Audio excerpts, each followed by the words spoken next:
Talvez eu vou dizer uma meio controversa, assim. Mas você não consegue escalar um negócio em cima de networking. Se você conseguiu 10 clientes que não são teus pais, amigos ou tua avó, né, significa que você consegue achar mais 10. E se você consegue achar mais 10, você consegue achar 100. Mas no fim, se você quer escalar alguma coisa, você tem que ser capaz de ir para o mercado atrás de pessoas que não te conhecem, com uma proposta de valor que essas pessoas querem ouvir e que elas se convencem a pular no barco com você. O que vai te fazer escalar o negócio é capaz de você ir proativamente para os desconhecidos e convencê-los que você tem algo que é relevante para eles.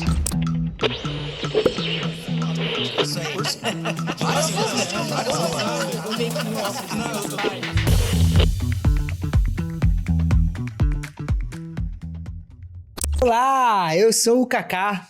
Olá, eu sou a Mari. E esse é o Start Growth Talks, o podcast que tem como objetivo ajudar você aí, empreendedor, a chegar mais rápido do próximo lado.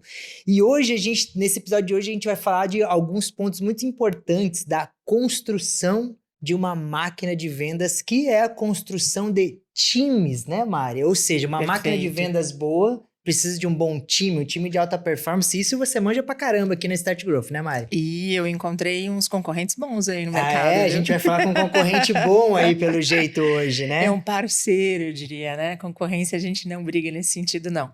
Mas vamos lá, gente. A gente vai falar muito sobre como montar uma estrutura, como selecionar, como treinar essa equipe, como estruturar um funil de vendas de forma estruturada, de forma consistente para o futuro, para o crescimento da sua empresa. E tudo isso levando, obviamente, a resultados de vendas, que é o que mais importa e que todo mundo, no final do dia, gostaria de ter. E para isso, a gente chamou nada mais, nada menos do que o cara para estruturar tudo isso, que é o Felipe. Felipe, muito obrigada. Prazerzaço ter você aqui. É uma honra trazê-lo para falar com a gente nesse podcast. O Felipe é do Pipefy e eu vou deixar ele mesmo se apresentar, né, Felipe? Faz um pitch do Pipefy aí para nós, rapaz. Bora, obrigado aí também pela sua presença, por esse bate-papo aqui hoje aí para ajudar esses empreendedores aí que estão aí muitas vezes no Vale da Morte aí. Boa, pessoal, primeiro de tudo, super prazer estar aqui com vocês. Obrigado pelo convite. Muito legal trocar figurinhas, contar um pouco das experiências aprendizadas aí da jornada. Dando um super rápido contexto, eu tive a oportunidade de pular nesse barco de Pipefy 10 anos atrás, bem no comecinho dessa jornada, e liderar a construção da nossa máquina de vendas, a nossa máquina de revenue. O Pipefy surgiu com uma visão inicial lá de ser uma plataforma para gestão de workflows que empoderasse as pessoas nas áreas de negócio a construir e implementar workflows de forma fácil e por conta própria. A dor que a gente queria endereçar naquela época era implementar sistema, né, e fluxos de trabalho e ter uma boa gestão deles. Sempre foi caro, complicado, altamente dependente de recursos técnicos, tecnologia, e o Pipefy surgiu como uma ferramenta low code naquela época para permitir que qualquer gestor de qualquer time pudesse construir isso de forma simples. Nesses 10 anos, a plataforma evoluiu muito e mudou um pouco também na visão de como construir ou como se posicionar. E a gente foi começando a entender que a gente tinha um papel legal de ajudar não só as áreas de negócio, mas também ajudar muitos times de TI, de tecnologia, a acelerarem transformação digital, né? Fazendo o deploy de soluções em escala, né? Nesse mix entre as dores das áreas de negócio e o backlog das áreas de TI e ajudar eles a entregarem mais rápido as necessidades que estavam pipocando nos times. E agora, mais recentemente, com inteligência artificial, isso também foi uma revolução grande para a Pipefy, né, que na verdade a inteligência artificial está caindo como uma luva no que a gente faz, né? Então, com todo esse trabalho de, além de você construir workflows, fluxos de trabalho de forma rápida e ágil, você poder botar agentes de inteligência artificial para ajudarem esses times a resolverem suas dores de negócio, os seus fluxos de trabalho de forma mais rápida, mais ágil e mais eficiente. Que né? legal. E esse é um pouco do que a gente e faz. E esse é um pouco da sua história, né, Felipe? Mas eu gosto também de saber que, né, você veio lá do Hospital Pequeno Príncipe também, né? Ou seja, quem já teve a oportunidade aí de ser abordado pelo Pequeno Príncipe, que é um hospital referência aí no Brasil, né? Você começou uma estratégia lá também, lá atrás em vendas, né? Acho que você vai trazer um pouco dessa conversa pra gente hoje também, né? Essa experiência pra gente, né? Com certeza. Posso contar muito aí de como é que foram esses passos. E a minha carreira chegando em tecnologia é um pouco não linear, assim, né? Eu tive uma oportunidade muito única, muito especial de trabalhar no Pequeno Príncipe, né? No hospital. Para quem não conhece, é o maior hospital pediátrico do país, referência em alta complexidade, uma instituição filantrópica. E lá em 2006, né, eu tive a oportunidade, junto com outras 3 pessoas, montar o início de uma área de captação de recursos, né?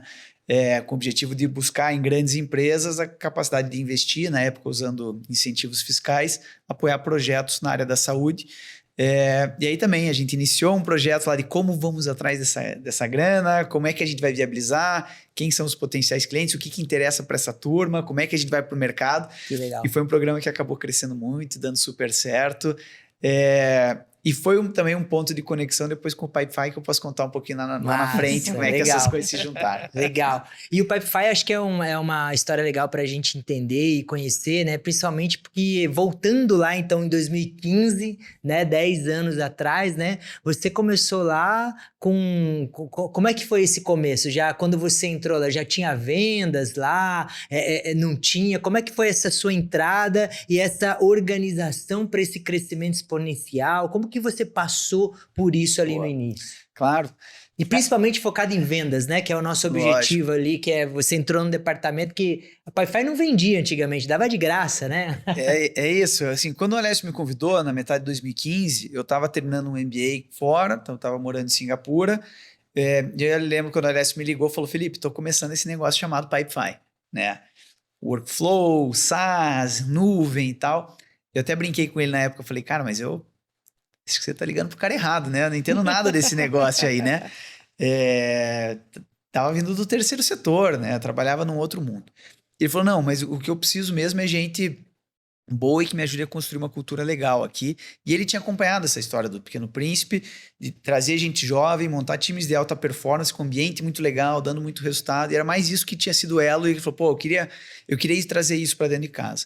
E aí, quando ele me convidou, eu falei, pô, legal, acho que sempre admirei muito o Alessio, né? Falei, cara, a gente era amigo da época de faculdade. Acho que é uma oportunidade de se desafiar e construir algo com gente que eu admiro, com uma oportunidade de negócio muito legal. E aí foi exatamente na época que o Pipefy estava sendo aceito para começar uma aceleração na 500 Startups, né, em São Francisco. Então, eu basicamente fui direto para lá, né, saindo de Singapura, e para me juntar no time do Pipefy, que eram 4 pessoas naquela época, né? E cheguei exatamente nesse momento. O Pipefy tinha uma plataforma online, uma primeira versão do produto, gratuita naquela época, então não monetizava, e estava tentando descobrir se a turma queria usar aquilo de graça, né? Antes de qualquer coisa, né? E aí tinha alguns números legais de tração, então você via que tinha gente ali usando a plataforma, crescendo, e que foi, na verdade, o gatilho que nos permitiu ser aceitos para 500, né? Apesar de não gerar receita, você via que tinha alguma coisa ali, né, de tração de usuários e mais gente vendo fazer o sign-up da plataforma. E quando eu cheguei, o meu papel foi... Eu era o primeiro cara de vendas, né? E de fato começar a estruturar isso, mas antes de estruturar qualquer coisa, era literalmente... Fazer, né? Botar a mão na massa. Como é que eu vou vender? Por que eu vou vender? Por que esses caras vão comprar? O que essa turma está procurando na plataforma, né? Porque o Pipefy tem um pouco disso, é um produto muito horizontal. As pessoas procuravam o sign-up para tentar resolver problemas dos mais diversos. Então, eu lembro que o começo era literalmente, assim, eu ligava, a gente usava o Intercom na época, né? Eu comentei, eu conseguia ver quem que estava online na plataforma naquele momento e eu ligava para aquelas pessoas e falava, pô, por que você fez o sign-up, né? O que você está procurando, né? Qualquer dor que você está tentando resolver. Então, foi literalmente desse processo inicial mais fundamental de entender qual é a dor. Porque a gente tinha uma tese de qual dor essas pessoas queriam resolver, né? Uhum. Que no papel você sempre sai com alguma coisa, mas você tem que confrontar a realidade para ver, é esse mesmo o problema que o cliente tem, ou ele tem outro problema, ou por que ele está procurando a gente, né? Então, o meu trabalho no começo foi muito esse, né? De ir atrás, de falar com essas pessoas. A gente começou daí a criar umas primeiras teses de precificação, né? Para ver quanto que essa turma pode pagar ou não pode pagar. E tem histórias legais aqui, depois dá para entrar nisso, se a gente achar que faz sentido. E aí começar a converter os primeiros, né? Mandar ofertas, falar, puxa, a gente tem uma oferta especial, tentar vender os primeiros clientes. Respondia chat, respondia suporte, ajudar eles a irem live. Então, foi um trabalho muito handmade ali mesmo, nesse começo, de pegar essa galera na mão, vender os primeiros clientes, mas mais do que isso, entender por que essa galera está comprando, né? Qual que é a dor que a gente está ajudando a resolver, né? E se surpreender com algumas coisas também. A gente achava que o Pipefy ia ser um fit melhor, talvez, para pequenas e médias empresas. De repente, você viu uma turma de um Itaú fazendo sign-up e você fala, o que essa galera está fazendo aqui? Né? Deixa eu falar com esse cara, deixa eu entender a dor que ele tá. E aí a gente começa a perceber, opa, Eu nem imaginava que tinha essa dor aqui, Tem né? mais oportunidade Tem mais ainda. oportunidade. Pô, como é que a gente vai pro mercado em cima disso? Como é que eu ajusto meu discurso em cima disso? E isso parece muito básico, né? Mas muita gente não faz, né? Que é, coloca um produto no ar, bora ouvir o cliente, né? Bora entender É o isso. que é a dor dele, né? É um cliente grande, é um cliente pequeno. Às vezes, quando vocês construíram lá, acho que você não imaginava que ia cair o Itaú, talvez. Até esperava, né? Mas por que tá caindo aqui? Que dor que ele tem no mercado que ele acha que o Pipefy tá resolvendo, né? Exatamente. Eu acho que essa validação e você partir do entendimento genuíno de por que esse cara está comprando, né? O que ele quer. E foram tantos exemplos de coisas que a gente tinha como premissa e que rapidamente se provaram não serem daquela forma. Por exemplo, a gente achava que o Pipefy ia ser super PLG, né? Product Led. O pessoal vai usar sozinho e vai comprar. Rapidamente, quando você olhava os dados, você via a retenção do cliente sozinho era muito ruim. Em compensação, quando eu pegava esse cara na mão, vendia, ajudava ele a construir os primeiros fluxos, esse cara ficava muito bem e retido. Então, pô, isso já foi uma quebra de premissa, paradigmas, né? aham. Então, você tem que estar aberto. O Itaú, a mesma coisa, né? Quando for falar com esse cara, mas, cara, me conta, o Itaú tem todas as ferramentas corporativas de workflow. Por que você está aqui, né? Ele falava, o banco tem tudo, mas eu sou um cara numa área que esse workflow que eu estou tentando resolver é muito importante para mim, mas na fila das prioridades do banco, por exemplo, isso aqui é muito pequeno. Então, por mais que tenha todo o stack de tecnologia, eu não consigo ser atendido. E a gente nem imaginava que tinha uma oportunidade ali. Então a gente começou a ver, opa, para esses caras maiores tem uma parte aqui nessa cauda longa que está descoberta e que essa galera está precisando de necessidade. Então tá aberto a você validar essas premissas o tempo todo e tá questionando o que o cliente de verdade vê como dor, se importa, valoriza ou não valoriza, né? Às vezes a gente acaba passando por cima disso ou não gastando tempo suficiente para validar, Perfeito. né? E entender. E você não vai... Você não vai a fundo, né? É uma lição que você fala e me dá vontade. Eu comentei que dá vontade, falando com o Felipe, me dá vontade de voltar a liderar equipes de vendas, porque é exatamente isso, assim. Essa fundação, né? Você fez uma fundação estrutural. É necessária, é extremamente necessária, para que você consiga levantar todas as informações mesmo, e essas informações descobrir oportunidades que muitas vezes você não percebe que tinha, resolver problemas que muitas vezes você também não tinha visto que era tão latente assim, que doía tanto assim, ajudar a tua equipe a vender cada vez mais. Então, assim, é extremamente necessário para quem quer vender mais, aprofundar-se no conhecimento do que realmente o cliente quer, o que ele deseja. Para onde ele quer ir? Quais são os sonhos dessas pessoas? Eles têm sonhos de empresa, mas têm sonhos pessoais, têm uma visão, muitas vezes tem cultura também envolvida, né? Tem uma questão mais pessoal que envolve dentro da própria empresa e que cria aquela empresa daquela maneira, daquele jeito, com aquela cultura, com aquele formato. Então, se você entende essas coisas no teu cliente ideal, caramba, isso te dá um mundo de oportunidades para resolver e para vender. Então, é essencial, assim. Muito legal e maravilhoso ouvir o Felipe falando disso. E a gente já deixa uma primeira lição aqui para os empreendedores que nos ouçam, que nos ouvem, que é ouvir o cliente. Perfeito. Né? E Felipe, dentro de uma linha do tempo, né, cara, acho que gerar o impacto, uma empresa gerar o impacto, um negócio gerar o impacto, um time de venda gerar o impacto, como é que você consegue, para construir essa equipe de alto impacto, como é que você enxerga essa questão dentro aí da sua trajetória? Boa, deixa eu contar um pouco como é que eu penso sobre esse negócio. Eu gosto de partir... A gente fala de time de alta performance, time de alto impacto. Eu gosto de, talvez, contextualizar um pouco o que eu entendo por alto impacto, né? O que está por trás da capacidade de gerar alto impacto de negócio, né? E eu gosto de sumarizar, e até a gente vai desmembrar as partes disso, porque eu acho que isso aqui é legal. Para mim, capacidade de gerar impacto está totalmente relacionada à capacidade de você aplicar a maior quantidade de energia possível dentro da organização, de forma focada, num problema específico e garantir que você está aplicando essa energia no problema que é, de fato, o problema mais relevante naquele momento.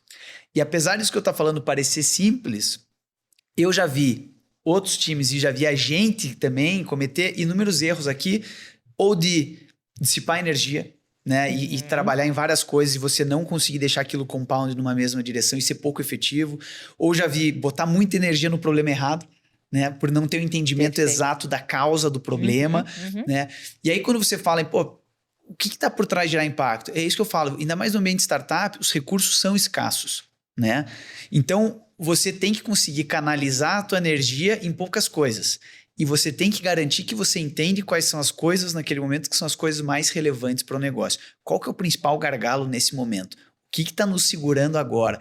Qual que é a coisa mais importante para a gente resolver neste momento, né? Porque senão é muito fácil de você se distrair, como a gente fala, né? Tem muita coisa que dá pra fazer, ainda mais no começo. Tem muita ideia, tem muita coisa bacana. Eu vejo empreendedores assim, né, Felipe? Tem muita coisa pra fazer, mas tem que vender. E aí ele procrastina a venda, às vezes, porque ele é bom e não é. Ou seja, não tem um foco no que ajuda a empresa a crescer, né? Perfeito. Que é onde vai gerar o impacto, né? É exatamente isso, né? Ou aplicar uma energia gigante numa coisa que não é a coisa mais importante naquele momento. O gargalo não tá ali, né? E você parte do entendimento raso de qual que é a causa raiz do teu problema, né? Por que a gente não está conseguindo escalar vendas, por exemplo?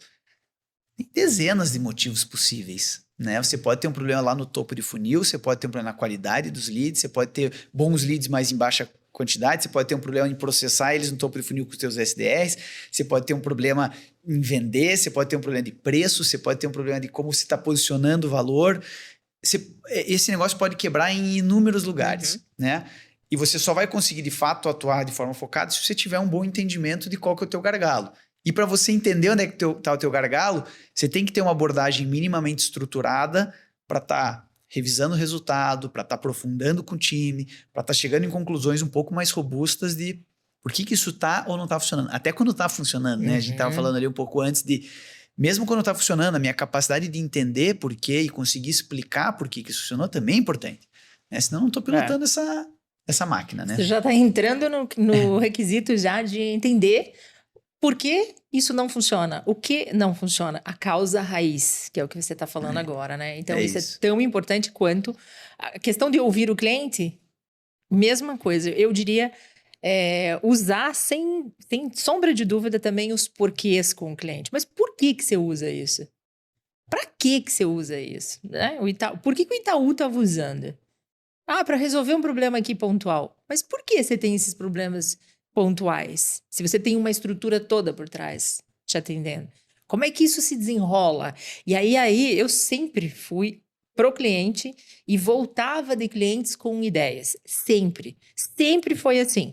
Então, toda vez que eu queria ter uma ideia nova de como vender um produto específico, eu ia para a rua com os vendedores e acompanhava as vendas deles e ia anotando num caderninho. Igual eu tenho aqui, até hoje, anotando coisas que me interessavam. Peraí, mas aí muitas vezes o vendedor, né, ia direto para a solução, já conseguiu entender ali qual era a implicância do problema do cliente, mas eu voltava e pedia para ele alguns minutos a mais, eu queria entender onde é que ele estava querendo chegar. Perfeito. E isso dava para gente uma visão como revender aquilo de forma totalmente diferente. Exato. E no fim, né, o tema da profundidade que é muito importante, faz sentido, assim, que é muitas vezes a forma como o potencial cliente vai colocar o problema dele, e às vezes ele vai colocar isso de uma forma superficial, ou rasa, né? Eu dou o exemplo do Pipefy, fala, cara, eu queria uma solução mais flexível. Legal, ele quer uma solução mais flexível, mas esse não é o motivo verdadeiro pelo qual ele compraria a Pipefy, né? Qual que é o problema disso não ser flexível, né? Qual que é o impacto de negócio? O que te impede de fazer a solução atual ser travada, né? Aí você começa a chegar em coisas que são mais factíveis, né? Daí ele vai começar a falar, puxa, eu não consigo, o fato de ser travado, eu não consigo fazer ajustes de fluxo de forma ágil. Eu levo semanas, dependendo do time de tecnologia. E o fato de eu levar semanas, isso tem um impacto de negócio que eu não consigo melhorar o SLA desse fluxo. E o SLA tem uma correlação direta com o resultado, por exemplo, dessa operação. Então, a capacidade de ser curioso e um pouco mais a fundo, né? Porque às vezes as pessoas vão falar numa camada inicial o problema delas. E aí você começa a descobrir de fato, poxa, legal. Por que as pessoas vão comprar, né? Quando a gente fala, e a diferença de você vender valor e você vender uma funcionalidade, né? O Pipefy é mais flexível. Isso é uma funcionalidade do Pipefy. Ninguém vai comprar o Pipefy por causa disso. As pessoas vão comprar o Pipefy ou qualquer outro produto pelo benefício e impacto de negócio que isso vai gerar, né? E a tua capacidade de entender isso a fundo para aquele cliente que você está engajando e para o teu cliente médio, por que aquilo leva a impacto de negócio, essa é uma capacidade importante que às vezes é fácil de ou não perceber ou passar muito superficialmente, muito alto, né, por cima disso. Eu acho que tem muito a ver com empatia, sabe? Você se colocar no lugar do cliente e essa curiosidade de se aprofundar aí no causa raiz também tem muito essa questão de empatia. Você se visualizar e falar, cara, deixa eu te ajudar. Né, de verdade, interesse, né, mútuo de ajudá-lo. E aí, nesse momento, você começa a descobrir muita coisa que faça todo sentido para o teu negócio. É isso. Uma coisa que eu vejo muito, Felipe, que você deve ter passado por isso lá no Pipefy e talvez até lá no Pequeno Príncipe, mas é como que você encontra essa causa raiz do problema ali? Porque o foco, legal, tem um foco em resolver um problema, porque na maioria das empresas a gente está ali para resolver um problema, né? Mas quais são as formas que você usa e que você recomenda para os empreendedores não se perderem nesse foco das causas raiz de não estou vendendo, não estou avançando, não consigo crescer rápido, né? Como é que você vê isso? Boa. Eu acho que a gente construiu um negócio legal que talvez está dividido em 2 grandes pilares aqui. Eu posso falar um pouquinho de cada um, porque eles são a sustentação de como eu acho que a gente conseguiu criar uma abordagem bem estruturada e até sofisticada para mapear e entender isso. Acho que o primeiro pilar desse negócio é você ter uma estrutura bem montada de entender bem o teu funil de vendas, né? E conseguir traquear muito bem as conversões desse funil, números, né?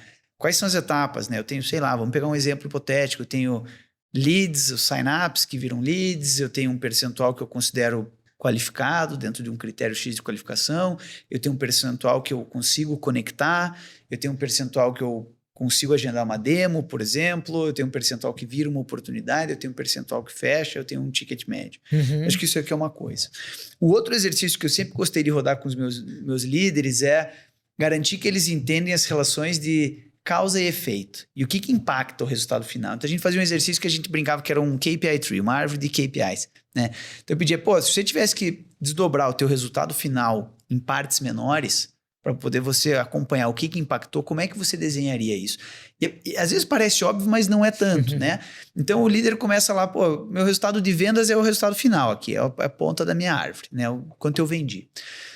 Isso está se desdobrando no quê? Beleza. O resultado disso aqui é o componente, é o resultado de 2 componentes. Quantos negócios eu fechei e qual que é o ticket médio desses negócios. Legal. Se eu pego quantos negócios eu fechei, eu posso ir desdobrando cada bloco dessa árvore. Quantos negócios eu fechei é resultado de quantas oportunidades eu abri e a conversão das oportunidades. Quando eu pego o número de oportunidades, isso aqui é resultado de o volume de demos que eu agendei e a conversão de demo para abertura de oportunidade. E assim vai, né? E o fato de fazer a pessoa construir essa árvore e minimamente conseguir traquear esses números, né? Quando eu vou analisar o resultado, eu consigo caçar muito mais. O resultado foi melhor? Foi. Por quê? Eu tive mais ticket médio? Não. Eu tive mais negócios fechados. Por que eu tive mais negócios fechados? Eu tive mais oportunidades? Não. Eu tive mais conversão fechada, por exemplo. Né? Ou ao contrário, não, a conversão foi igual. Mas eu gerei mais oportunidades. Por que eu gerei mais oportunidades? Na verdade, eu melhorei a conversão aqui no SDR, eu tive o mesmo número de leads, mas eu converti mais para demo. Né? E a lógica, a lógica inversa também é verdadeira. Eu não atingi um resultado. Legal. Qual dessas métricas aqui variou e por que eu não atingi o resultado? Então, esse é o pilar 1 que eu falei. Você ter uma forma estruturada de olhar o funil e de entender as alavancas desse número, né? Porque o resultado final do número, eu posso vender mais ou menos, eu posso ter inúmeros motivos aqui dentro dessa máquina de vendas, né? Pode ser segmento, pode ser tamanho de empresa. Pode ser muita coisa. Muito variável. Uma vez que eu tenho isso, a segunda coisa que a gente fez, e acho que fez muito bem, foi criar rotinas específicas para se aprofundar nessas métricas e estressar o entendimento da causa do problema. Então, a gente todo mês rodava uma MRM, que a gente chama, que é uma Monthly Results Meeting, 2 horas, bem profunda, onde o líder trazia um breakdown do seu resultado, mas muito mais importante que o seu resultado, das causas por trás do resultado. Então, a gente brincava que é uma metodologia lá, FCA, fato, causas e ações, né? O fato é o quê? O fato, é o número. Vendemos mais, vendemos menos, a conversão foi maior, a conversão foi menor. Isso é um fato, né? Isso não explica, né? Explica superficialmente. Vendemos mais porque a conversão foi maior. Sim. A conversão foi menor. Por que a conversão foi menor? Aí a gente começa a entrar um pouco nas causas. Puxa, a conversão foi menor porque eu aumentei o número de sign-ups vindo desse segmento X e esse segmento talvez não é um bom fit e a gente sabe que esse segmento converte menos. E aumentar o mix de leads aqui nesse mês vindo desse segmento, por causa dessa campanha específica, a gente misturou a gasolina ruim aqui e isso aqui puxou a conversão para baixo. Porque quando eu comparo a conversão, por exemplo, desses dois segmentos, eu vejo que tem um segmento que converte melhor e um converte pior. Por exemplo. Puta, legal. Agora eu entendi a causa, né? Agora que eu entendi a causa, eu posso daí pensar numa ação, né? E é legal. Se esse segmento não funciona, como é que eu vou fazer iniciativas para aumentar a geração de demanda no segmento certo, né? Ou eu poderia chegar à conclusão que o problema foi, putz, os leads eram bons, mas a gente teve um problema aqui na conversão do SDR para demo. Por quê? Eu tive turnover de SDRs no mês e isso diminuiu o meu tempo de connect e eu simplesmente converti menos de lead para demo, apesar da qualidade dos leads ser a mesma, né? Legal, entendi que o problema está aqui. Ação, eu preciso recontratar esses SDRs mais rápido. Independente de qual seja isso, né? E a lógica para o resultado bom também é verdadeira, né? Eu vou falar isso daí, eu já fecho aqui, que é, às vezes o resultado é muito bom, mas se o líder, e a gente sempre fala, mas por quê? Né? E às vezes a gente tinha cenários que a gente também não sabia explicar. Então você fala, então eu estou de fato pilotando essa máquina ou eu estou à deriva aqui, Sim. Deu sorte que a gente fechou mais, mas a gente não sabe nem explicar, porque se a gente não sabe nem explicar, a nossa capacidade daí, então deixa eu double down no que está funcionando, também não existe. Então, recapitulando o que eu falei, eu acho que esses dois grandes pilares, né? Então, ter uma estrutura muito clara e robusta de metas e de métricas e de entendimento de o que impacta o resultado final. E 2, ter rotinas muito bem estruturadas para, junto com os líderes, sentar, revisar, entender causa, definir ações para o mês seguinte e depois acompanhar a execução daquelas ações específicas. E aí, no mês seguinte, abrir essa mesma reunião reportando, executamos isso, conseguimos impactar essa métrica ou não, né? E a gente tem um ciclo contínuo para ter o entendimento e controle dessa máquina. E aí tem um ponto, Felipe, que você toca, que assim, é muito legal ouvir você falar, porque você é apaixonado por isso, e obviamente que você fez isso na prática, você estruturou tudo e criou essa metodologia e a empresa foi crescendo. Mas nós estamos falando da Pipefy. A Pipefy hoje tem 500 colaboradores. Só da sua área é mais ou menos 200? 200, 200 colaboradores. Então, como é que você faz? Qual que é o desafio? Como é que você ensina aí os empreendedores que estão assistindo a gente? Como é que você dá dicas para eles de como transformar esse método que você tem na prática, na vida real, na rotina desses líderes que assumem essas posições? Porque hoje você deve ter vários líderes, né? Não sei quantos líderes você tem hoje. São 5. 5 líderes. E aí, como é que se multiplica essa metodologia e, mais do que multiplicar, mantê-la viva, né? Claro. Enquanto a empresa cresce cada vez mais. Boa, ótima pergunta. E acho que tem alguns pontos legais para comentar. A gente começou isso cedo na nossa jornada. Apesar de parecer complexo, sofisticado, a gente começou isso lá atrás. Eu acho que assim, 10 anos de jornada de Pipefy, a gente deve ter começado isso no ano 3 e 4. E se eu fosse começar uma empresa de volta, eu começaria isso já no momento zero, né? Porque isso para mim parte do entendimento de, qual é esse funil? Quando eu falo qual é esse funil pode estar numa planilha de Excel. Né? Perfeito. Ele não precisa ser robusto. O que precisa ser estressado, acho que desde o começo da jornada, é a capacidade de entender o que está impactando esse resultado, né? E a rotina, que no nosso caso lá era uma reunião de 2 horas, com material super robusto, também não precisa começar dessa forma, né? Ela pode começar com uma reunião, legal, vamos olhar essa planilha, o que variou? A gente entende a causa ou não entende a causa? Então, eu acho que mais do que qualquer coisa, é o exercício desde o começo de conseguir explicar por que conseguimos chegar ou não chegar nesse número, o que impactou e como é que a gente vai agir em cima disso, né? Qual que é o teste que a gente vai rodar esse mês? Né? E esse teste ele vai impactar qual métrica? Então, essa clareza e ter isso no DNA não precisa de tanta robustez ou de tanta sofisticação, mas fazer isso por si só é uma forma sofisticada de você operar a máquina, né? Mas às vezes a pessoa, mas eu preciso de um time gigante. Não, na verdade não. Na verdade, quanto antes você começar, mais você vai ter capacidade de pilotar isso e tudo mais. Por que também é bom começar cedo? Mesmo quando a gente começou no 3, 4 Pipefy, demorou alguns meses para esse negócio engrenar. Não acontece de uma hora para outra. É uma musculatura que você tem que construir. Boa. Né? No começo, as pessoas não sabem explicar a causa. É natural, porque é uma outra forma de pensar. Só que quando você começa a operar até durante o mês, né? Porque às vezes o senso comum nosso fala, quando eu terminar o resultado do mês eu tenho que ver por que aconteceu.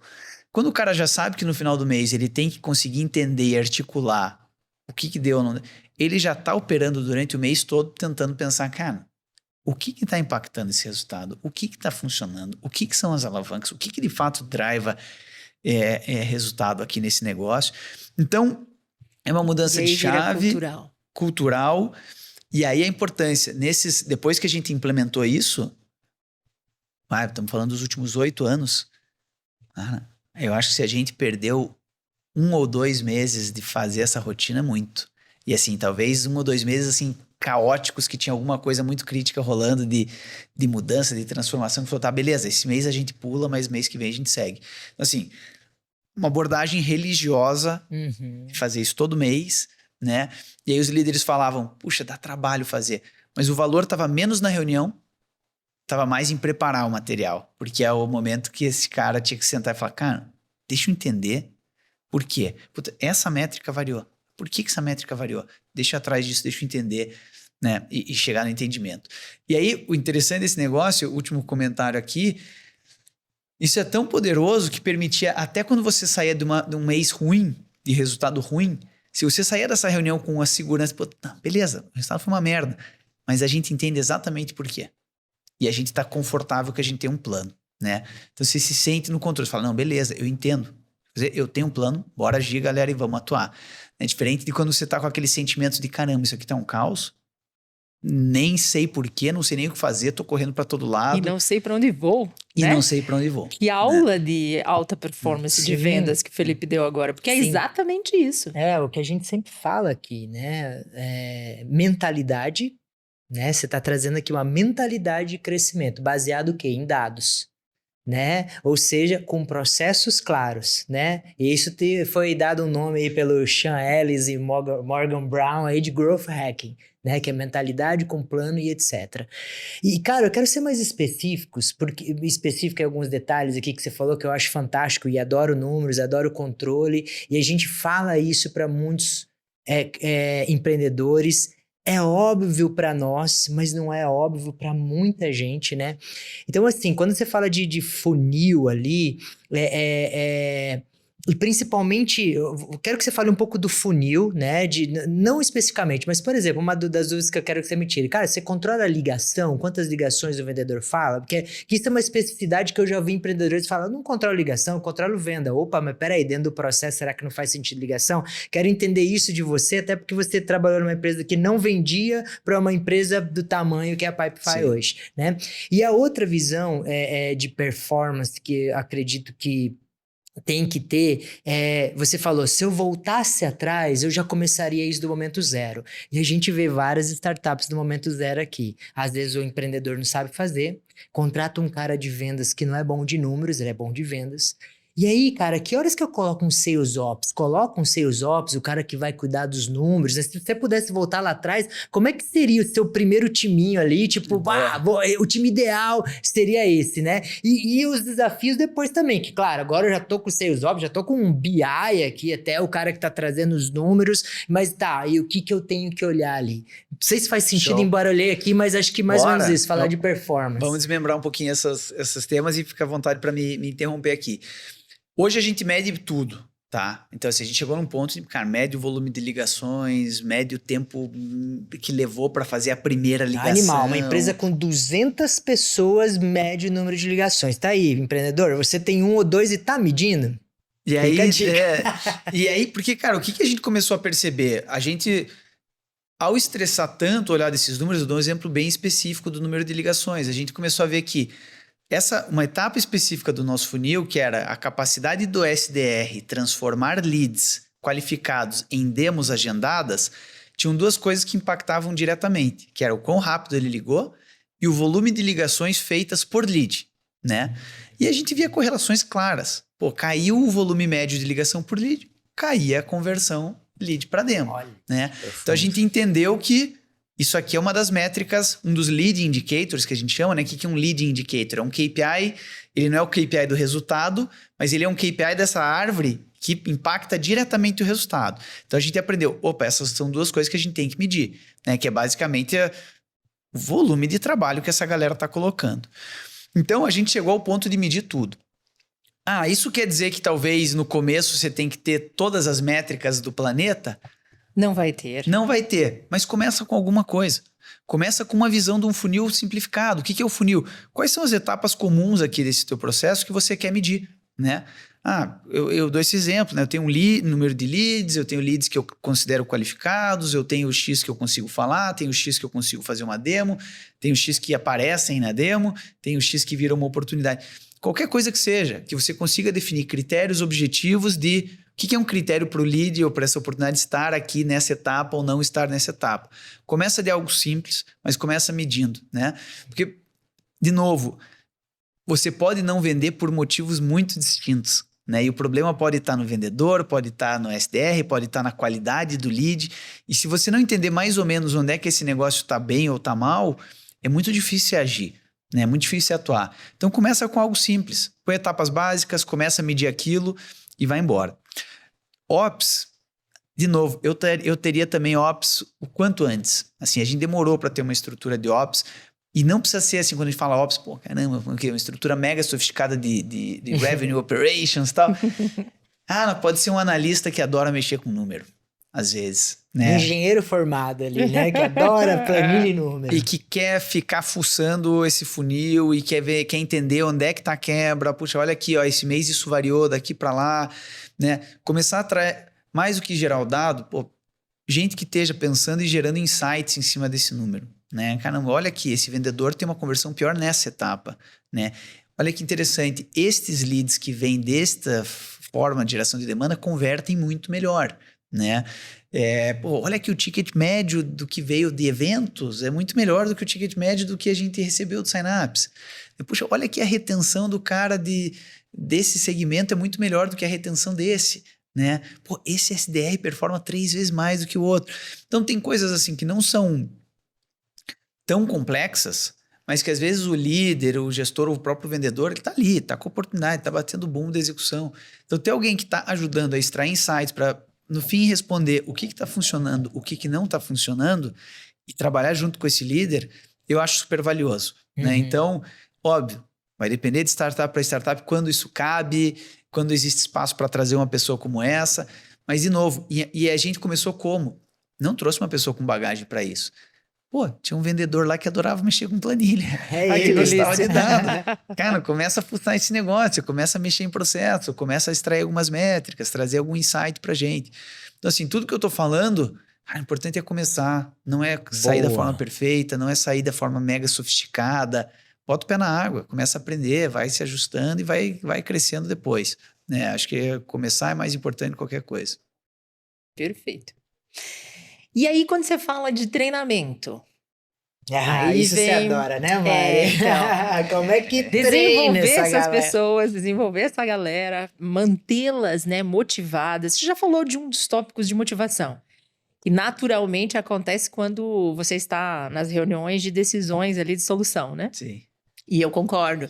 Quando a pessoa sai dali com uma visão já de como a gente pode superar esse desafio que hoje está acontecendo, porque para mim tudo é desafio, não é uma coisa ruim que está acontecendo, mas é um desafio que precisa ser solucionado. Sim. Então, se você já tem uma visão de como vai resolver aqueles problemas, você sai mais motivado. Você sai dali mais confiante de que aquilo vai acontecer e, obviamente, que você vai superar aquilo que está passando.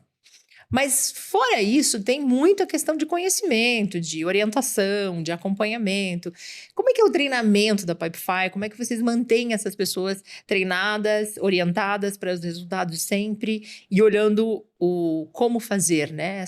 Mantendo essa estrutura viva. Show. Essa é uma pergunta bem legal e também vou desmembrar ela aqui em duas, 3 partes principais. Assim. A gente tem hoje uma área de enablement, de treinamento, mas também demorou para ser construída, né? E aí eu não quero... No início era você lá, batendo bumbo. Exato. E aí, galera? No começo era todo mundo na mesma mesa no escritório e o treinamento Isso aí. estava vivo ali. Isso O aí. cara, pô, você viu que isso aqui funcionou? Você viu que esse discurso funcionou?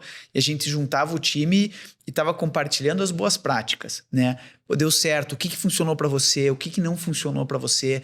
Vamos escutar essa ligação aqui que foi um fiasco, né? Vamos trazer um treinamento de como vender essa funcionalidade e tal. Começou de forma simples, né? À medida que isso foi evoluindo, a gente foi avançando em duas grandes frentes, né? Acho que uma é ter um time de enablement que estava focado no quê? Não é também um treinamento por um treinamento. É um treinamento focado em aonde é que estão os nossos gargalos. De volta, né? Volta do entendimento de, a gente tá ruim aqui na conversão nessa etapa. Né? O SDR tá ruim aqui em converter lead para demo. Mas tem aqui um cara que converte super bem e os outros mal. Pô, tem um problema aqui. Vamos fazer um treinamento focado nisso e vamos ver se a gente conseguiu melhorar essa métrica. Né? Então, eu também gosto muito desse trabalho de enablement, mas esquece enablement com, eu tenho que ter um time de enablement. Não necessariamente. O líder pode estar fazendo enablement, mas também muito com um propósito. Né? O que eu quero atingir com esse treinamento? Qual é o resultado que eu quero com Como esse é que eu vou medir se isso aqui funcionou? Porque senão é fácil de virar aquele negócio meio fluffy, treinamento. Não, cria um negócio no ano lá e fala, esse ano vai ser esses treinamentos. Sem medir nada, né? Onde é que tá o problema? Bora treinar para melhorar esse problema e mudar esse indicador. Qual é o indicador que a gente quer? A gente vai focar nisso, a gente vai executar esse treinamento e a gente vai acompanhar para ver se essa métrica está melhorando, né? Então, parte de um propósito. Qual é o propósito desse treinamento? Qual é a métrica que a gente vai avaliar? Como é que a gente vai ver se isso foi efetivo? Acho que isso é o que é uma coisa. A segunda parte que eu acho que é importante é, para mim, a melhor forma de treinamento é o processo tem que estar tão bem amarrado de forma que a pessoa viva aquele processo, ela viva aquela rotina, né? Como é que é isso, cara? Explica direito. Isso aqui tá meio complexo, né? E meio intangível, mas eu vou trazer exemplos mais práticos aqui para falar um pouco sobre isso. A gente botou no ar uma metodologia de vendas no ano passado. A gente trabalhou com uma consultoria americana chamada Force Management. Eles tinham um produto lá chamado Command of the Message, que nada mais é do que você guiar o time a ter conversas baseadas em valor, né? Valor de negócio para o cliente, impacto de negócio para o cliente. Apesar do nome fancy, bonito, da consultoria americana, na essência, se você vai desmembrar, não é nada muito diferente de um spin selling ou da tua capacidade de entender isso. Tem talvez uma ou outra nomenclatura e tudo mais, mas na essência é muito parecido. Mas qual que é o grande ponto, né? Logo na largada, quando a gente foi implementar isso, a gente tinha um mentor que era um cara muito legal, americano, que tinha implementado isso, e ele falou já de largada, ele falou, não se iluda que você acha que você vai fazer essa metodologia, vai fazer o treinamento, vai empoderar teu time de vendas e que teu trabalho acabou aí. Ele falou, isso é 20% do teu trabalho. 80% do teu trabalho vai ser genuinamente garantir que todos os pontos de contato com esse time estão fundamentados na mesma abordagem e na mesma metodologia, né? Beleza, mas como que a gente faz isso na prática, né? Então pensa que essa metodologia, ela partia de alguns grandes blocos. De novo, para quem está familiarizado com algumas metodologias de venda, não vai ser tão diferente, mas é mapear o cenário atual desse cara, qual que é a consequência negativa desse cenário, né? Qual que é o cenário que esse cliente gostaria de estar, qual que seriam os impactos de negócio positivos dele estar num cenário como esse, quais são as required capabilities, as funcionalidades requeridas, como é que ele vai medir sucesso e tudo mais. E aí a gente começou a garantir que o processo, a forma como o time operava e todos os pontos de interação refletiam essa mesma metodologia. Então, o cara tem uma oportunidade, vai olhar o Salesforce dele, a oportunidade está exatamente refletida nisso. Então, ele vai ter que preencher o cenário atual, as consequências negativas do cenário atual, o cenário futuro, o impacto de negócio de ir para o cenário futuro, as required capabilities e assim por diante. E o Salesforce já dá lá um score para o quão bem preenchido esse negócio está.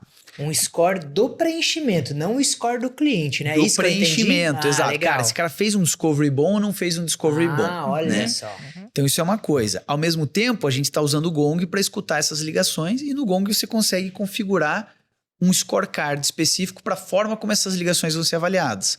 Os critérios sobre qual a gente avalia essa ligação reflete o quê? Essa mesma metodologia. Né? Então o cara sabe que ele vai ser avaliado, ele conseguiu levantar bem o impacto de negócio negativo, ele conseguiu levantar bem isso. Então, O cara tem que preencher a oportunidade assim, ele sabe que ele vai ser avaliado sobre esses critérios, ele sabe que ele vai receber coaching e feedback sobre esses critérios, o líder tá olhando para avaliar o cara sobre esse critério. Quando a gente chega para revisão de pipeline, o cara vai falar as oportunidades que ele tem para fechar e ele vai descrever essas oportunidades. Cara, por que esse cara vai comprar? Esse cara tem o impacto dele hoje é esse de negócio. Se ele tiver a nossa solução, o impacto positivo de negócio vai ser esse. Então, o que eu tô querendo dizer com isso? Treinar pontualmente uma vez e achar que todo mundo vai assimilar, vai ficar... Eu sou descrente disso, né? Eu acho que você tem que garantir que o dia a dia dessa pessoa e todos os ritos e todos os pontos de contato reforçam essa forma de operar, né? Reforçam esse processo, né? Porque no fim é isso que vai funcionar, né? Não dá para você contar com a boa vontade das pessoas, não dá para você contar que todo mundo vai ser dedicado e vai lembrar. Você tem que garantir que, cara, essa é a forma como a gente opera, essa é a forma como você vai ser medido, essa é a forma como você vai receber feedback, essa é a forma como o vendedor não vai ser treinado, essa é a forma como o líder vai ser, né, avaliado, essa é a forma como a gente vai revisar deal e tudo mais. E aí eu acho que esse negócio começa a funcionar, né? Então, assim, long story short, você tem que ter um processo que sustenta essa forma de operar, né? E aí você vai fazendo alguns treinamentos pontuais, focados em alguma coisa, mas garantindo que o processo muda, que o ritual muda. Senão você treinou aquilo, passou uma semana, ninguém nem lembra mais daquele negócio, o negócio ficou pelo caminho. De novo, energia dissipada, mal aplicada. Perfeito. Caramba, eu ficaria aqui conversando várias horas com você para se aprofundar em todos os detalhes aqui, que são muitos detalhes legais, né, Felipe? Mas caramba, já foi aqui um tempasso de conversa e a gente já tem que partir para a finaleira aqui, né? Mas, Mari, várias lições aprendidas, né? Nossa. Foco, Nossa. eu anotei algumas aqui, Mari, me ajuda aí, Coisa mas linda ouvir ouvir, cliente, foco, energia no lugar certo, E são dados. coisas pequenas, né? Se você parar para observar, né? Se você ouvir esse podcast inteiro, completo, e parar para olhar onde você tem que gerar o impacto, onde você deveria estar focando e qual é o teu principal problema a ser resolvido, listar algumas dessas atividades que o próprio Felipe já colocou na mesa e fazer isso de forma manual, Excel mesmo. Eu já fiz muito processo eu em sou Excel. fã de Excel. Eu trabalhei demais com funil de vendas dentro do Excel, fazer funil individual de vendedor no Excel.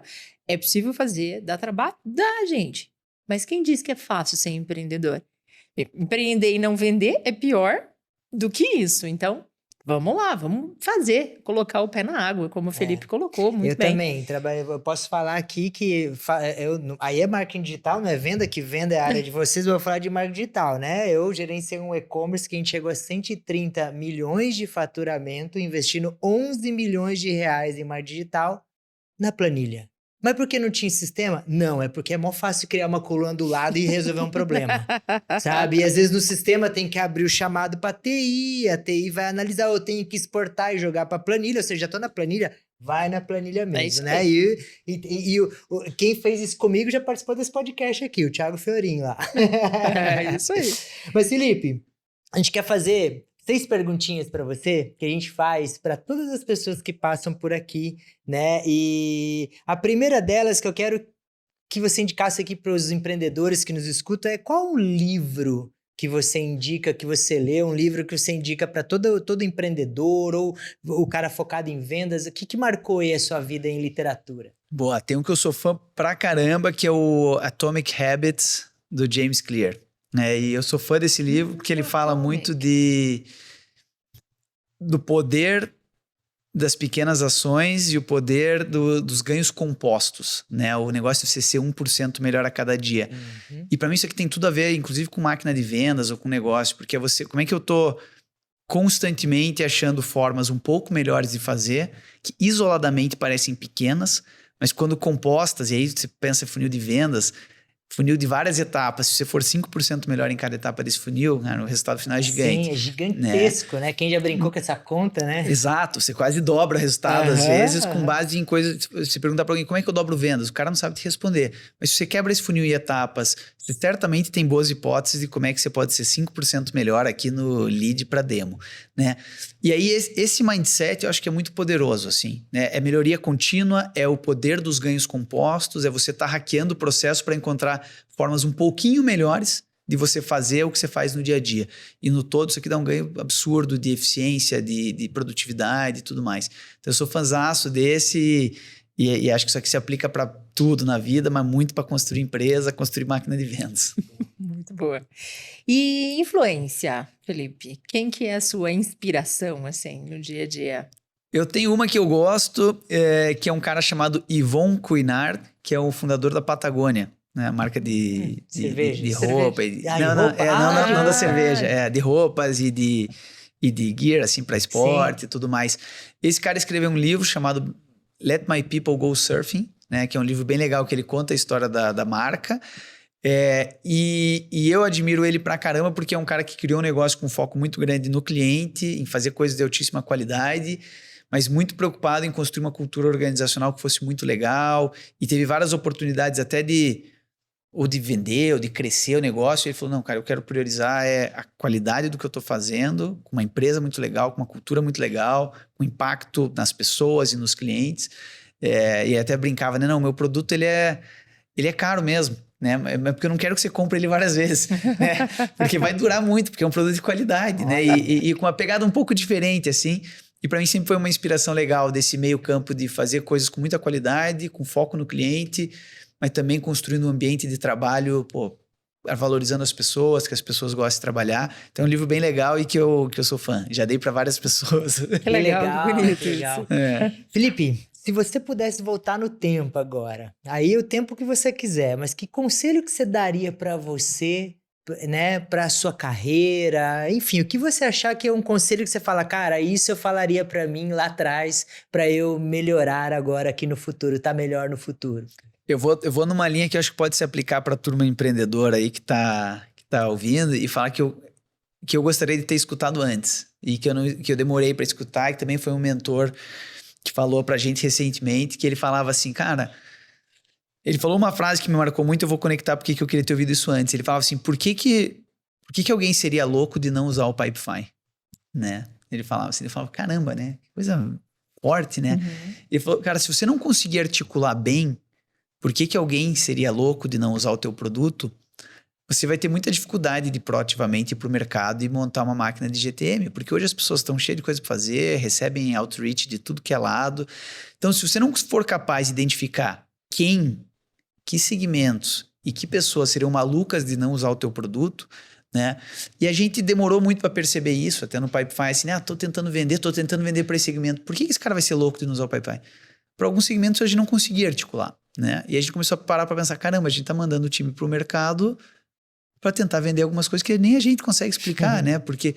E aí, quando a gente começou a estressar esse exercício, falou, não, mas tem, esses grupos, esses perfis de empresas, essas pessoas, nesse tipo de situação, cara, a gente consegue articular muito bem. Esses são loucos se não usarem o Pipefy. E, cara, isso muda a forma da empresa de operar, porque isso aqui, na verdade, é a pedra fundamental, todo o resto vem depois, né? Como fazer marketing, para quem fazer marketing, como fazer o pitch de vendas. Então, hoje, se eu fosse começar outro negócio, eu partiria de uma obsessão muito maior de achar a resposta para essa pergunta, né? Quem é o cara que seria louco de não usar o meu produto e por quê? Porque daí eu tenho algo super robusto. Porque senão você, às vezes, consegue se ver escalando de forma muito ineficiente ou enxugando gelo ali. Você vai até vender na força bruta, mas depois o cara não retém, o cara churna, porque você não achou algo que é o único diferenciado, né? Assim, ou para quem, né? A Pipefy não é a melhor solução para todo mundo, mas eu consigo articular muito bem para quem é e quem seria louco, né? E, são atrás desses clientes que a gente tem que ir. Então, eu começaria procurando essa resposta mais cedo. Vou colocar isso na minha lista de oferta lá, mas certeza. Tá colocado. Obrigado, já valeu o podcast para mim. Excelente. Qual que é a competência, a maior competência na sua visão de um líder? Qual você colocaria em primeiro lugar? Eu acho que vai conectar com um pouco do que a gente falou hoje. Eu acho que essa capacidade de entender a causa dos problemas e criar boas hipóteses de como resolver esses problemas e iterar em cima dessas hipóteses, né? Ser curioso e ir a fundo. Ser curioso e ir a fundo. Às vezes as pessoas falam, o que esperar do líder, né? E tem, acho que quase que uma expectativa não dita, né? O líder tem que saber o caminho, né? Acho que o líder tem que achar o caminho. São coisas muito diferentes, né? Ele não tem que saber o caminho, ele tem que entender o problema e ele tem que construir boas hipóteses e pilotar em cima dessas hipóteses rápido, para achar o que funciona melhor. Então, isso aqui para mim é o ponto principal.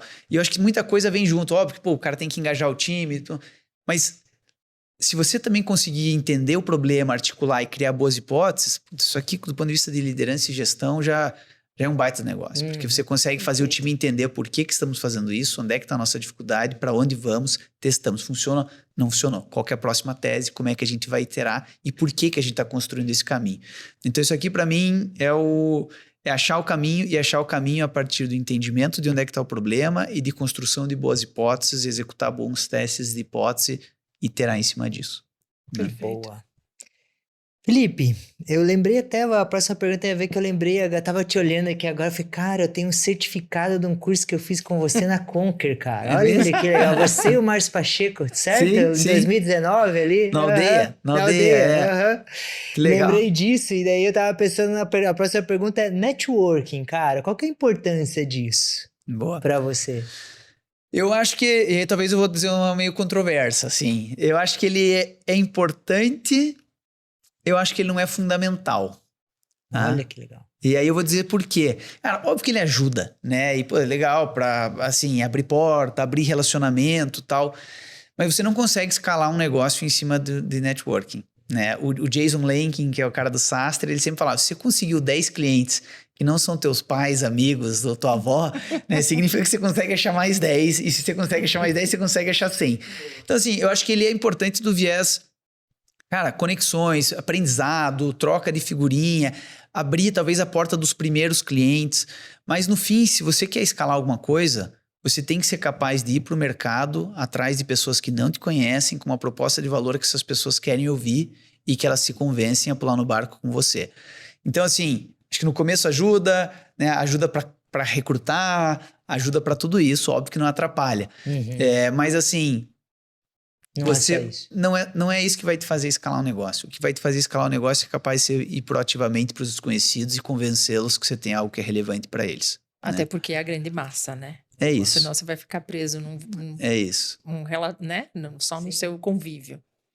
E um filme, uma série que você pode deixar aí como indicação para os empreendedores que estão vendo a gente? Boa. Já que a gente falou de dados pra caramba, eu vou num que é mais velhinho, já mais que é legal, que é o Moneyball. Moneyball. Né? E é uma abordagem não tradicional dentro do esporte, né? De como interpretar dados e testar coisas e abordagens legais. Acho que tem insights legais lá que se aplicam. Super, filmaço, né? O nerd lá dos números contratando o jogador, né? Os números diziam tudo. O cara não joga tão bem, não é um astro, mas olha os números do cara. É isso, né? a E resposta é isso que a gente olha do vendedor, né? Olha os números desse vendedor aqui. Ele talvez, né, não seja do todo bom, né? Que a gente, né, pra nós, né? Porque a gente, às vezes, o nosso ponto de vista que ele não é bom, mas ele faz os fundamentos muito, muito corretos aqui, né? Exato. Né? Então, as respostas estão sempre nos números, né? Se conseguir interpretar eles bem, você vai achar os caminhos para você testar, iterar. E, óbvio, botar energia, botar execução, botar gás, sangue no olho, vontade de fazer. Os dados também não são tudo. Mas eles ajudam a achar o caminho para depois você botar brilho no olho e vontade de fazer. Eu lembrei até, Mário, aquela frase que eu falo bastante lá, eu aprendi com o Márcio Pacheco, que é, em Deus a gente acredita, no resto, traz dados. Exatamente. É isso mesmo. Todos os outros tragam dados. Todos os outros tragam dados. Em Deus a gente acredita sempre dado, beleza. Felipe, gratidão aí pelo seu tempo, pela sua fala, pela sua aula, né? Muito obrigado aí por participar desse podcast aí com a gente e ajudar esses empreendedores, né, Mari? Foi ótimo, adorei. Legal. Muito, foi maravilhoso mesmo. Trouxe muitos insights, muito aprendizado. Dá para pegar um caderninho mesmo e fazer uma listinha no final de tudo que pode ser posto em prática, sem dúvida nenhuma. São apontamentos de caminhos muito importantes que você deixou aqui para os nossos ouvintes e pessoas que assistem também, né? Nossa. Perfeito. Felipe, gratidão então, meu querido. E por aqui a gente encerra mais um. Felipe, você quer falar alguma coisa até para encerrar? Até porque, enfim, quer deixar uma última mensagem aqui? Eu acho que é só agradecer a oportunidade de estar aqui, estar compartilhando. A gente, na nossa trajetória, foi apoiado e ajudado por muita gente.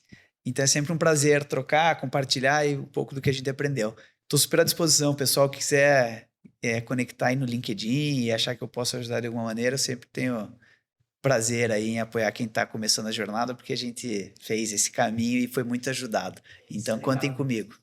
É a mesma filosofia que a gente tem, né, Mari? É isso aí. Se você tá precisando de ajuda, se esse podcast aqui de alguma forma te ajudou, ou tá faltando algo, pô, como é que é aquilo? Não entendi aquilo, aquilo ali não faz sentido. Comenta aqui embaixo da onde você está assistindo desse vídeo, né? A gente vai te responder de alguma forma, ou a gente vai fazer um vídeo para te responder, porque às vezes a sua dúvida é de outros também. E contem com a gente. O objetivo desse podcast é ajudar você, a empreendedora, a chegar mais rápido no próximo nível aí que está a sua startup, esteja ela no estágio que esteja. Muito obrigado aí pelos seus ouvidos e até o próximo episódio, né? Obrigada, gente. Foi um prazer de novo estar aqui, né? Ouvindo tantas palavras e tanto conhecimento legal. O importante é que vocês... eu tomaria aqui, né, emprestado a frase que o Felipe falou sobre colocar o pé na água. Tem muita dica, muita informação. A gente vive hoje no mundo aí digital cheio de informações diárias, né? Somos inundados disso. Mas a gente acaba não fazendo. Por que não faz? Né? Por que não testa? Por que não experimenta? Faz alguma coisa hoje, amanhã você melhora essa coisa, e aí aos pouquinhos você vai criando, quem sabe, uma nova metodologia, uma estrutura, ou até mesmo consegue testar esses modelagens que a gente falou hoje aqui, que deram super certo no Pipefy, deram muito certo comigo também em outras empresas, tem uma carreira muito similar à do Felipe, e a gente sabe que na prática é doloroso, é um desafio gigante, mas funciona. Então, começa, testa, coloca o pé na areia, depois põe na água e daqui a pouco você estará nadando. Obrigada de novo pela atenção, gente.